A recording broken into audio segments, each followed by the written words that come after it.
Welcome to AppyPie Connect, a no-code platform that integrates the apps you use and automates your workflows. In this video we will integrate Google Sheets with Dropbox to automate workflows between the two apps.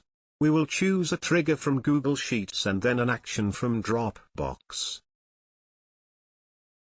Please watch the video till the end.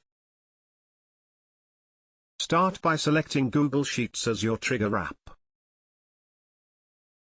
Next, choose a trigger event.